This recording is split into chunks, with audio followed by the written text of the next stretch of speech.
Vamos ver umas perguntas aí no nosso grupo do Bora. Telegram? Bora começar pelo áudio aqui do Costa Lara. Vamos lá. Aqui. Boa tarde, Caio Doidão, Petrina Maestê. Boa tarde, convidado Thiago. Pô, eu queria saber sobre terapia de eletrochoque, né? Que tem um estigma muito grande por causa lá do filme do John Nash, Uma Mente Brilhante, né? Mas que hoje em dia não é mais assim, né? É feito com anestesia, a pessoa volta para casa dirigindo e cura várias coisas, né? Tem resultados muito bons, mas tem um estigma muito grande. Eu queria saber se funciona também para esquizofrenia. Minha mãe é esquizofrênica. E também queria mandar um abraço pro grande Lucas lá do grupo, que é o nosso esquizofrênico preferido, né? Ele também é esquizofrênico. Não é brincadeira não, o cara é mesmo. Então um abraço aí para ele, que hoje é dia dele. É isso aí, valeu. Eu não tava sabendo. No grupo do Aderiva? Eu não sei se é da Deriva ou do Saco Cheio. Pô, manda uma pergunta aí, Lucas. Mas qual foi do Costa Laza? Foi de eletrochoque, né? Isso. Excelente pergunta. É uma das coisas que gera muita polêmica. Toda vez que eu, às vezes, posto isso na rede social, tem gente que ainda desconhece do caso e ainda tem alguns que ameaçam. Fala assim, nossa, mas você é muito retrógrado. Tá usando essa questão. Então, primeiro, a gente fala de eletrochoque, mas hoje a gente chama de eletroconvulsoterapia, tá? Então, a gente chama de ECT, né? Para ficar mais fácil. Chama de eletroconvulsoterapia, vulgo eletrochoque. Ele teve a sua utilidade, né? Lembrar que é como tudo na vida, né? Sempre às vezes tem um início, né? E às vezes quando você está descobrindo um medicamento, de outras ferramentas, você vai utilizando e com o tempo você vai aperfeiçoando, né? Então tem essa questão, qual que seria o objetivo?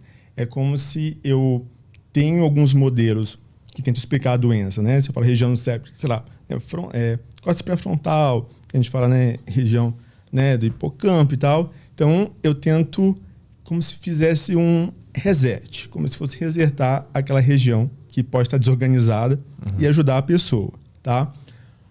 Antes, né, você tinha, né, mais problemas com esse eletroconvulsoterapia, mas hoje é um procedimento muito tranquilo e bem acessível no sentido assim, que não só cobra a esquizofrenia, mas outros transtornos mentais também, para poder ajudar. Então consiste o quê? Tem várias técnicas, né? Tem um que é unilateral, tem outro que você usa dois aparelhos, né, para poder potencializar a questão. O que ele faz? Então a pessoa, ela tem uma esquizofrenia grave, a pessoa não estabiliza de jeito nenhum, extremamente agressivo, ou então a gente tem que fala catatônica, que a pessoa às vezes pode ficar meio parada, assim, sabe? Parecendo uma estátua, e pode ficar minutos a horas na mesma posição, tá? É uma das que a gente vê mais marcantes.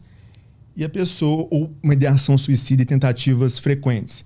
Então, o objetivo, eu aplico essa terapia, porque ele consegue fazer a pessoa melhorar um pouco mais rápido do que a medicação. Então, a medicação, de uma maneira geral, cada ajuste que eu faço, às vezes eu espero de 4 a 8 semanas para poder fazer um efeito. Quando eu tenho um ECT, eu consigo potencializar isso para ser mais rápido, tirando a pessoa da crise, tá? É feito hoje em ambiente ou clínicas ou ambiente hospitalar que tem anestesista, tá? Você tem equipe de enfermagem. Arthur, é muito rápido. Tipo, a pessoa com dato 7 não fica nem 5 minutos na sala, tá? Então, o objetivo é o quê? É você estimula naquela região uma convulsão, por isso que chama eletroconvulsoterapia. Então, a pessoa se estimula com doses baixinhas, né? Da voltagem tudo, a pessoa tem uma convulsão, tanto que você vê ela, né, se debater ali, e que dura segundos, com esse objetivo de poder, como se desse um reset nessa região que a gente supõe que esteja desorganizada, tá? Então é feita anestesia, mas antes de ela estar ali, tem um consentimento, então a família está envolvida. Então, se o paciente tem a consciência disso, né, e ele quer, a família não quer, aí nós temos que esperar e tentar conversar com a família, porque tem um peso muito grande, tá? A não ser se for uma questão ordem de cima, né? Tipo assim, uma questão compulsória, a pessoa tá destruindo tudo, tentando se matar. Mas, geralmente, a gente pede exames para poder avaliar. Então, geralmente, exame de sangue normal, como é que tá o coração, só para a gente ter uma segurança maior, tá? E aí, a gente pede o consentimento. Se o paciente não quer, mas ele não está ali na sua crítica, efeito, mas a família está ciente e quer, você faz. Ou seja, você sempre estará com a família ali ajudando, né, a pensar nessa questão do tratamento, tá? Então, não é nada assim à força. Você tem proteção, igual dos filmes, né? Na questão dos dentes e tudo, porque você promove uma convulsão, você pode quebrar o dente. Então, porque você tem tudo aquilo que você vê nos filmes, você tem, né? Essa questão de proteção, né, dos dentes e tal. Mas é feito sob anestesia, é um procedimento muito rápido, tá? Geralmente são 2 sessões por semana, depois é feito uma sessão por semana e depois a cada 15 dias. E às vezes a pessoa, só isso já é o suficiente, não precisa fazer mais.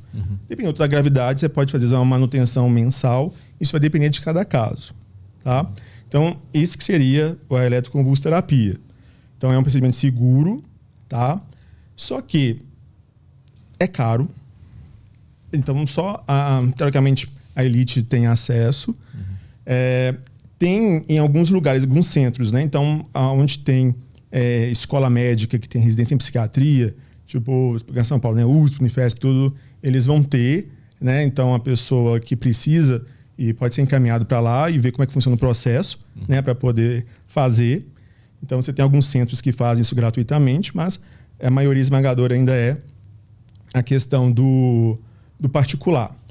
É permitido pela Organização Mundial de Saúde, é feito rotineiramente nos países desenvolvidos, tá? Porque você tira mais rápido a crise.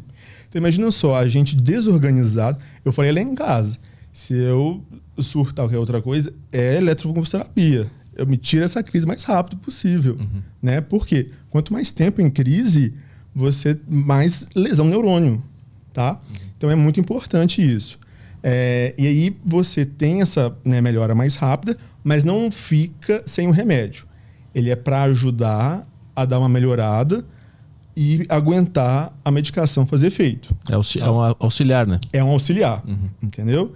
Não é a primeira escolha. Geralmente você só vai pensar em eletroconvulsoterapia quando você vê um caso grave que não está respondendo ao tratamento. A gente fala na psiquiatria que a gente tem esquizofrenia ou depressão, tem a resistente, quando a pessoa não responde a 2 medicamentos diferentes no tempo certo, na dose máxima suportada pelo paciente. E quando você já tentou, né, de medicamentos e tal, não dando certo com nenhum, aí você fala que é refratário o tratamento, tipo assim, aí você começa a tentar, aí entra na eletroconvulsoterapia, tem estimulação magnética, aí tem outras coisas que a gente tenta socorrer o paciente para salvar essa vida, tá? Então é um procedimento simples, ambulatorial dá para ser feito, desde que tenha a equipe ali, é monitorado, tudo bonitinho. A pessoa sai, depois de 2 horas, você deixa ela no repouso ali, depois de umas 2 horas ela, às vezes, é liberada. Às vezes o que queixa mais é, às vezes, uma dor de cabeça, que pode tomar um analgésico, né? Que o médico vê que ela está habituado mesmo a usar no dia a dia, pode ter. Tem alguns que falam assim, mas eu vi a questão da memória.